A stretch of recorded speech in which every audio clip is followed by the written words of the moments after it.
El boxeo es uno de los deportes más azarosos que puedan existir. De un día para otro, la vida de un boxeador puede dar un giro de 180 grados. En este deporte, la gloria, la fama y la fortuna caminan sobre un puente que puede ser muy tranquilo hasta que el pugilista se resbala, tropieza y el golpe sufrido le impide continuar con su trayectoria. Porque así es de renegado e indescifrable. Una pelea de exhibición, un campeonato en disputa o un asalto a 10 rounds se pueden convertir en un infierno para quien sufre un mal golpe, para quien es la víctima de una marrullería o para quien simplemente lo subestimó. En este canal se han retratado historias trágicas, desgarradoras, crueles, desafortunadas y que en todas se conjuga el azar, el infortunio, pero también se ha resaltado que el box no es en esencia un deporte peligroso por sí mismo. Las tragedias vienen acompañadas de malas decisiones, de falta de preparación, por la necesidad de un mal golpe del destino y en contadas ocasiones de la vileza, miseria y todo lo asqueroso que puede hacer un boxeador con tal de llevarse el triunfo. Prepárate, porque en esta ocasión vas a conocer una de las noches más tristes en la historia del boxeo, una de las demostraciones más asquerosas del carácter vil que se puede albergar a un ser humano. Y de todo el contexto que está escondido detrás de esta historia, detalles, pormenores y del ambiente en el que se dio la pelea entre Billy Collins Jr. y Luis Resto. Una noche que bastó para que ninguno de los dos regresara al ring y las razones por las que uno terminó en el bote y el otro en otra dimensión. El final del Rocket Collins Jr. tiene un antes y un después que, más allá de ofrecer datos aislados, permite entender por qué un tipo lleno de avaricia y maldad utilizó un recurso tan asqueroso como ponerle yeso a sus guantes de box, y por qué para la víctima claudicar en una pelea que tenía perdida desde el principio nunca fue una opción. Es por eso que hoy te presento Trampa Mortal, la paliza que llevó al infierno a Billy Collins. Si quieres más historias como esta, dale like y suscríbete al canal. Te divertirás, te lo aseguro.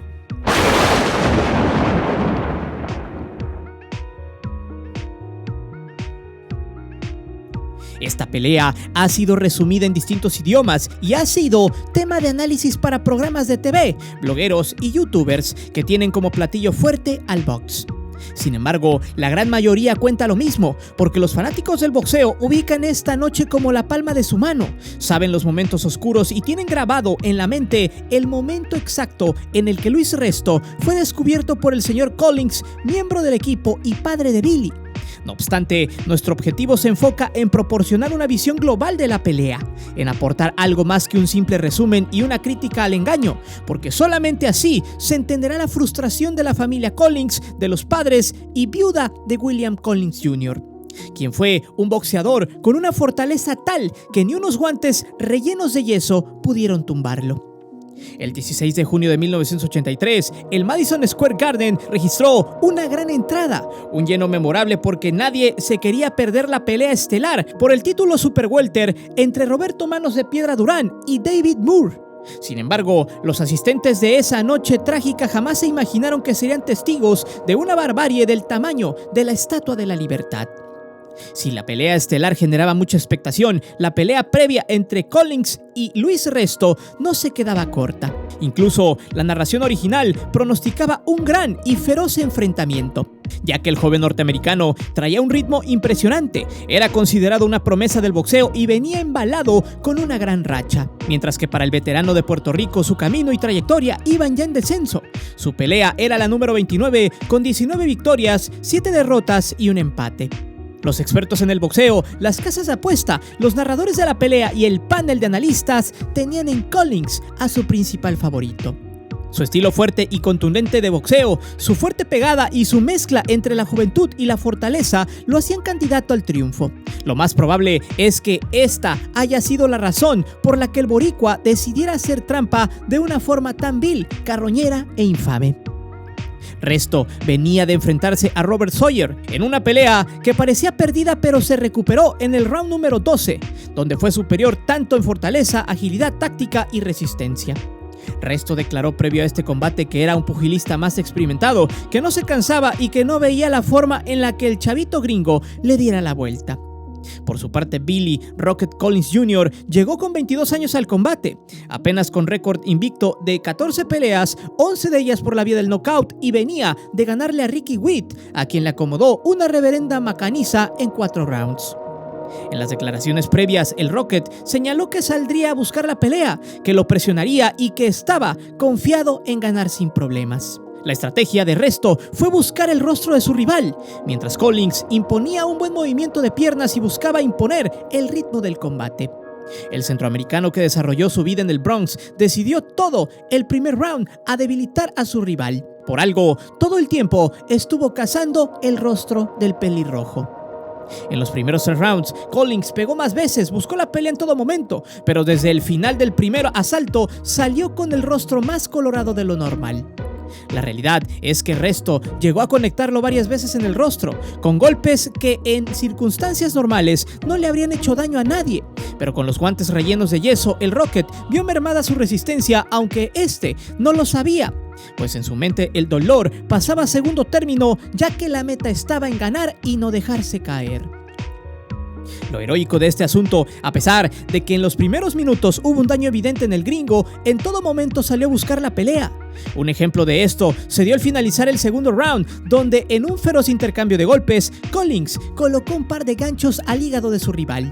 Otro gancho en la mandíbula, pero Resto, con un golpe seco en el rostro, sin tanta fuerza, sin ser un golpe a modo, lo dañó como si hubiera sido un upper conectado con buena distancia e impulso y una fuerza descomunal. El equipo de narradores y analistas que llevaban la pelea no daban crédito a lo que veían, porque el rostro de la joven promesa se veía seriamente golpeado, como nunca, pues ¿cómo era posible que a lo largo de 13 combates previos algún rival logró dañarlo? Y la sorpresa era realmente porque la cantidad de golpes recibidos y el impacto de los mismos no justificaban la forma en que su rostro lucía al final del segundo asalto. Al finalizar el tercer round, Billy ya estaba lastimado, exhausto y parecía un boxeador que fue lastimado a lo largo de 12 asaltos, no de 3. Mientras tanto, su rival se veía entero, los golpes recibidos no lo habían menguado y su rostro estaba intacto. En el cuarto episodio del combate, se le acabó el dinamismo a la joven promesa del boxeo gringo. Su movimiento de piernas ya no era tan ágil, además, la velocidad de sus golpes disminuyó y su energía estaba mermada. Lo anterior le sirvió a Resto para irse directo a su víctima, para conectar más ocasiones que en los anteriores rounds. La narración en inglés señaló en repetidas ocasiones "Terrific face, terrific face".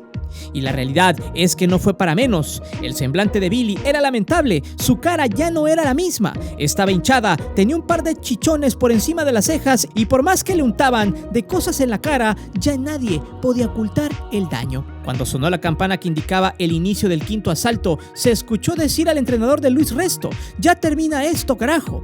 Y en efecto, su pupilo salió por el joven enfundado en shorts verdes. En este asalto, la superioridad del latino fue aplastadora. La balanza ya solo se inclinó hacia un solo lado. Incluso en los resúmenes que la televisión presentó entre el round número 5 y el 6, se pudo apreciar cómo se deformaba el rostro del joven norteamericano con cada golpe. En el sexto asalto, Collins apenas tocó a su rival. La pelea estaba más que decidida. Desde hace 3 asaltos su papel en el ring eran similares a la de un sparring, pero sin careta. El daño en su rostro se extendía a los pómulos, a los párpados y, a decir verdad, los ojos estaban casi cerrados. Mientras tanto, en la otra esquina, su rival se veía relajado, sin mostrar un solo rasguño, un daño en el rostro ocasionado por un golpe. Resto estaba entero, algo no andaba bien, pero nadie se atrevió a parar la carnicería. En el séptimo asalto, la pelea se debió haber interrumpido. El referee permitió que el estadounidense fuera golpeado sin piedad alguna. Ya no había respuesta de su parte. Con un par de golpes al rostro, Resto le cortó por debajo del párpado. En ese momento de la pelea, los comentaristas de la televisión gringa cambiaron su terrific face del tercer round por un tremendous face, porque el daño estaba más que terrible, más que tremendo, y era un daño irreversible, y más adelante veremos por qué. En el octavo y noveno asalto fue más de lo mismo. La pelea se había convertido en un espectáculo difícil de digerir. La narración y los comentarios cuestionaban por qué continuaba la pelea. Todos incluían en la que el Rocket ya no debió salir al combate, por más que el referee hubiera cumplido con su trabajo al preguntar al boxeador y a su equipo si la pelea aún continuaba. A lo que Billy siempre dijo que sí, por más que ya no tenía fuerza, que su rostro estaba ensangrentado y desfigurado, ya no podía más. Pero el honor de un boxeador es grande y no abandonan simplemente su pelea. Estos se quedan hasta que el cuerpo se los permita, hasta donde su resistencia tenga el último gramo de energía. Collins tuvo el valor y el coraje de salir al último round de su vida, incluso intentó conectar a su rival.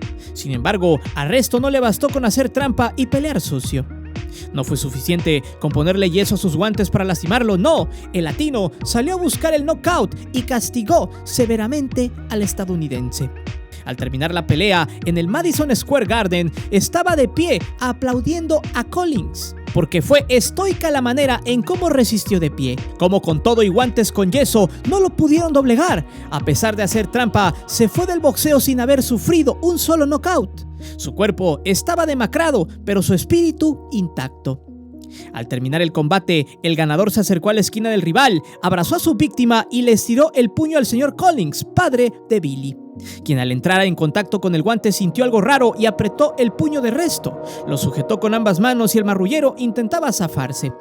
Cuando el boricua logró soltarse, caminó con prisa a su esquina, pero todo el equipo de Rocket le cayó encima. También el referee y otras personas enfundadas en sus harapos de gala. El padre del boxeador lastimado pedía a gritos que le revisaran los guantes, señalaba y hacía gestos y ademanes desesperados. El entrenador ganador gritaba que estaban pegados, mientras su pupilo, por primera vez en la noche, se sintió amenazado, con miedo, sin argumentos para defenderse. Estaba acorralado, no podía escapar. En la otra esquina estaba Billy, el Rocket Collins, con el rostro envuelto en una toalla. Su padre sostenía su cara con ambas manos mientras se anunciaba que Luis Resto se llevaba la pelea por decisión unánime, quien para celebrar fue a darle un beso en el hombro a su rival de manera infame. La pelea terminó y en ese momento los boxeadores bajaron del ring sin saber que jamás volverían a pisar uno.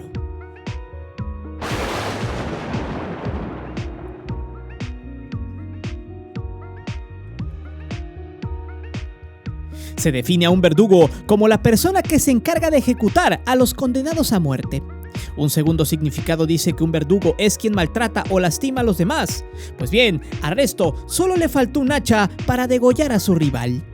Para entender cómo es que alguien se prestó para la marrullería más grande de la historia del boxeo, es imprescindible aportar un dato. En su octavo grado de la primaria elemental, equivalente al segundo grado de secundaria en México, Resto se atrevió a propinar un codazo a su maestro de matemáticas sin motivo alguno, acción por la cual pasó 6 meses en un centro de rehabilitación por trastornos mentales. Lo anterior no es un dato aislado ni irrelevante, tampoco una anécdota pintoresca, sino una situación que realmente explica que este sujeto no tenía el control ni la dimensión de sus actos, que se dejaba llevar por sus impulsos más animales y que su ira lo llevó a dañar a las personas.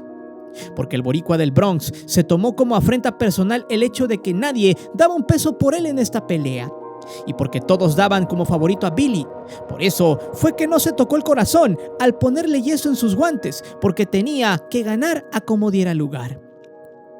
Poco tiempo después de lidiar con la reclusión, un tío lo metió a entrenar boxeo, a que canalizara esa ira en una forma menos dañina o que no perjudicara tanto. Cuando entró al profesionalismo, lo hizo precedido por una carrera amateur llena de claroscuros, en la cual en 2 ocasiones ganó los guantes de oro en peso welter en el estado de Nueva York.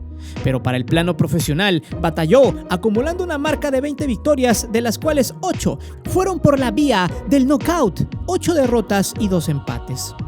Resto llegó al profesionalismo con cierto renombre en la Gran Manzana.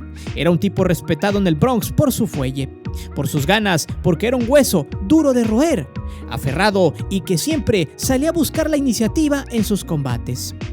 Lamentablemente, ese estilo, determinación y forma de boxear se cruzaron con el manejo, los consejos y la tutela de un tipo nefasto que se hacía llamar Panamá Lewis, quien ante una mala racha, una crisis y un camino en picada por parte de su pupilo, fue el artífice de alterar los guantes de Resto, de sacarle esa especie de plástico que sirve como un tipo de acolchonamiento para sustituirlo con nada más y nada menos que una cantidad considerable de yeso para que los golpes del boxeador tuvieran mayor impacto, para que al contacto con el rostro le hicieran más daño. Muchos años después, Resto confesó que Panamá Luis añadió pastillas para el asma al agua con la que se hidrataba, para que su cuerpo tuviera una mejor oxigenación y mayor recuperación. Un mes después de esta pelea, de las investigaciones y peritajes pertinentes, se declaró que Panamá Luis fue el autor intelectual y material del llenado de yeso en los guantes, pero que su pupilo actuó en complicidad porque no había forma de que no se diera cuenta de la alteración en su equipo. En 1986, 2 años después de la terrible muerte de Billy Collins, los autores de su masacre fueron llevados a juicio por agresión a mano armada. Los golpes de la pelea fueron una clara y contundente agresión y el arma fueron sus manos. Los guantes pasaron de ser un simple equipamiento a convertirse en algo letal. Y por ello, la sentencia fue de 2 años y medio. Además, vale la pena mencionar que Luis Resto quedó vetado del boxeo profesional a nivel mundial y tuvieron que pasar muchos años para que se le permitiera trabajar como esquinero de algún boxeador. Resto aceptó la responsabilidad de sus actos hasta que fue entrevistado para la creación del documental Asalto en el Ring, realizado por Eric Draht en 2009 y cuya línea argumentativa se enfoca más en el personaje que mandó al retiro a su rival que en la víctima misma. En ese mismo documental tuvo la oportunidad para ofrecer sus disculpas a la viuda de Billy Collins, porque según esto, el crimen que cometió es algo que no le ha permitido vivir tranquilo. También le dijo que él nunca supo que los guantes estaban llenos de yeso. Actualmente, este sujeto vive en el Bronx, entrena niños en un gimnasio local donde vivió por algún tiempo y es un huésped del exboxeador profesional y campeón del mundo Aaron Davis, a quien le hace favores. Y muchísimo tiempo después de estar vetado del boxeo, de las arenas y vestidores, por fin pudo regresar al mundo del box al pasar su examen de la Comisión Atlética del Estado de Nueva York para asistir a los boxeadores en las esquinas del ring. La vida también tuvo un giro de 180 grados para el puertorriqueño. Pasó de ganar una buena lana a vivir encerrado purgando su condena. Pero hubo un castigo más grande y este ha sido vivir con la conciencia intranquila.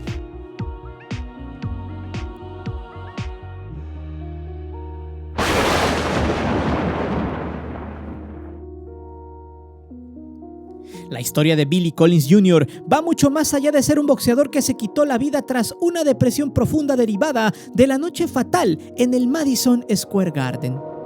Porque la mayor parte de videos que retratan su historia se limitan a hablar del Rocket como un boxeador que sucumbió ante su agresor, como una promesa del boxeo, y de ahí no pasan. Sin embargo, detrás de esta historia podemos entender por qué terminó su carrera sin haber sido noqueado. Como bien lo mencionamos anteriormente, los narradores y analistas de la pelea no daban crédito a que saliera round tras round a partir del 6º asalto. Evidentemente, un boxeador de categoría no abandonaría una pelea a menos que su cuerpo ya no se lo permita. Y esta es la clave de su historia. Su trayectoria, su formación, sus valores y su forma de ver la vida le impidieron renunciar al combate. Porque su mentalidad era la de un campeón, por su cabeza siempre pasó el conectar algún golpe que le dañara a Luis Resto. Y quizá con una serie de golpes, con un poco de suerte, se hubiera embolsado la pelea, pero no fue así. William Ray Collins Jr. fue uno de esos chicos que quiso vivir el típico sueño de cualquier chico norteamericano. Nació en Nashville, Tennessee, el 21 de septiembre de 1961 y siempre siguió los pasos de su padre, quien fue un boxeador profesional, cuyo mayor logro fue enfrentar a Coca-Cola Curtis, el campeón mundial de los pesos super welter en su época. Y evidentemente su padre fue el más feliz de la vida al ver cómo su hijo estaba plenamente enamorado del box, a tal grado de que hizo todo lo que tuvo a su alcance para llevar a sus 22 años a su hijo a un Madison Square Garden totalmente lleno. Es verdad que había una pelea con mayor cartel donde pelearían por un título mundial. Sin embargo, en ese momento, The Rocket estaba a punto de vivir algo que su padre jamás consiguió, porque el señor Collins estaba viviendo lo que siempre soñó a través de la carrera de su hijo, quien ya contaba con una trayectoria prometedora en la que los grandes contratos y las peleas estelares y de campeonato se encontraban a la vuelta de la esquina. La decisión de usar guantes con yeso era la única alternativa para que Resto tuviera alguna oportunidad de ganar esta pelea, ya que el pugilista de Nashville venía con una inercia ganadora, con una racha impresionante de triunfos y knockouts que inició en diciembre de 1981 y concluyó en mayo de 1983. A lo largo de 14 peleas tuvo 11 victorias por nocaut y 3 por decisión unánime. Y lo curioso es que terminó su carrera con paso perfecto, ya que después de los peritajes se cambió el resultado de la pelea, quitándole la victoria a Resto e invalidando el combate. Lamentablemente, los puñetazos del pugilista del Bronx fueron veneno puro para los ojos de Billy, quien debido a las lesiones en la retina quedó con una visión borrosa, lo que le impidió regresar al ring. Es en este punto donde la historia se quiebra, donde el personaje principal se dobla y la fortaleza que mostró para aguantar una cantidad grosera de golpes con guantes alterados no alcanzó para reponerse al hecho de hacerse a la idea de que no volvería a boxear. Con el tiempo, la distancia entre Collins Jr. y aquella noche trágica se convirtió en una terrible depresión, que a su vez fue un pasaporte directo a la toxicidad de las sustancias, al alcohol y a la destrucción. Ya en esta parte de la historia, el chico que pintaba para ídolo se desmoronaba totalmente, se caía a pedazos y permitía comprender que quizá en el box jamás lo pudieron doblar, porque no hubo un boxeador en lo profesional que haya sido capaz de ganarle una pelea. Pero nada de esto sirvió, porque a pesar de mantener el invicto en el ring, el Rocket perdió la batalla fuera del cuadrilátero. El dolor de las heridas de los golpes con guantes rellenos de yeso no fueron nada en comparación con el dolor que sentía por ver truncados sus sueños. La vida le dolía y las cosas no mejoraban con el paso del tiempo. Fue por eso que decidió vivir bajo el engaño de una realidad distorsionada. Se la pasaba bebiendo y malcopiando, a tal grado que terminó por alejar a su esposa, a sus padres, a sus amigos y, lo peor de todo, al hombre valiente y ganador que siempre fue. El Rocket Collins se convirtió en una sombra de la persona que algún día mostró ser. Lamentablemente, Collins Jr. no fue tan fuerte, y en lo más profundo de su depresión, en la parte más honda de su alcoholismo y en un punto donde las sustancias solo sirven para evadir la realidad, Billy llegó a decirle a los pocos amigos que lo llamaban o lo visitaban que ya no quería vivir, que ya no tenía ningún sentido. Lo único que lo mantenía con vida era la demanda que se había interpuesto en contra de la Comisión de Atletas del Estado de Nueva York, donde presionaban por una fuerte indemnización, ya que según la familia Collins, Billy estaba a punto de alcanzar los grandes contratos, los escenarios más importantes del boxeo, y su sitio en la cima del boxeo mundial estaba muy cerca. Sin embargo, después de demandar a las organizaciones del boxeo, a su promotora, incluso al mismo estado de Nueva York, solo consiguieron mandar al bote a su agresor y al entrenador del mismo. Poco tiempo después de haber perdido el caso, el Rocket regresó a vivir su vida en la oscuridad, entre inyecciones, en el alcohol y en un estado depresivo que lo mantenía alejado del mundo. Hasta que un día ya no soportó más su desgracia, tomó el volante de su coche convencido de que ya había tenido suficiente en este mundo. Aceleró hasta el último caballo de fuerza de su motor y se estrelló contra un muro de concreto. Billy puso fin a una vida que para él ya no tenía futuro.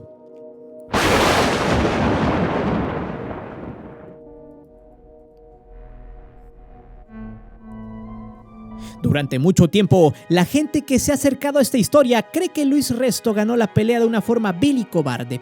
Y sí, solo se conoce la parte más superficial, pero lo más probable es que esa sea la única conclusión posible. Pero cuando se escarba a profundidad, se abre una nueva posibilidad que involucra a una cantidad mayor de gente que perdió en este combate. Por un lado, el que ha sido más castigado por esta pelea ha sido el mismo Resto, quien ganó el combate pero perdió su profesión, a su familia, la libertad, el dinero que había alcanzado con su trayectoria y, sobre todo, perdió su tranquilidad. Evidentemente, existe una parte que ha salido gravemente afectada. Hablamos de la familia Collins, donde por casi 40 años se ha vivido con ira, con frustración, con impotencia, y en gran medida esto obedece a que en el staff del Rocket se encontraba alguien que pudo haber detenido todo, pero que en ese momento se comportó como parte del equipo mientras dejaba a su lado su lazo sanguíneo. Su padre pudo haber aventado la toalla, pero no lo hizo. Quizá en el fondo también creía que en cualquier momento se le podría dar la vuelta al combate. Pero el equipo siempre respetó la decisión del pugilista de mantenerse en la pelea. Otro villano del que poco se habla es del referee y los jueces. Como ya lo dijimos previamente, a partir del quinto o sexto round fue para un solo lado, pero a partir del séptimo y octavo, el Rocket Collins ya no tiraba golpes, y esa pelea ya se había convertido en una masacre. Y para terminar, con este punto es necesario ser crudos, realistas y quitar todo el drama que gira alrededor de esta historia. Porque sí, el chico de Nashville salió del ring por su propio pie, no estuvo en coma, no perdió el conocimiento y la vida le había regalado una segunda oportunidad. Luis Resto hizo una de las trampas más asquerosas de la historia, pero los caminos se dividieron después de la pelea. El pugilista del Bronx no le daba de beber a la promesa del boxeo gringo, tampoco le proporcionaba las sustancias que se metía, y en este momento es donde se devela que el único responsable, el único culpable y el verdadero perdedor de esta batalla y en esta historia fue el mismo William Collins. Porque al final de cuentas, de nada te sirve tener un físico imponente, una trayectoria perfecta si la voluntad y la perseverancia son de papel, donde su único fracaso fue no haber seguido boxeando. Es por eso que yo te pregunto, ¿quién fue el responsable del adiós de Billy Collins Jr.? Y sobre todo, ¿cuál crees que hubiera sido el resultado de esta pelea si no hubiera habido trampa o si hubieran tirado la toalla? Deja saber tus respuestas aquí abajo. Recuerda que aquí leemos todos los comentarios y no olvides de suscribirte al canal ni de activar la campana de notificaciones. Mi nombre es Guillermo Antonio. Nos vemos hasta la próxima.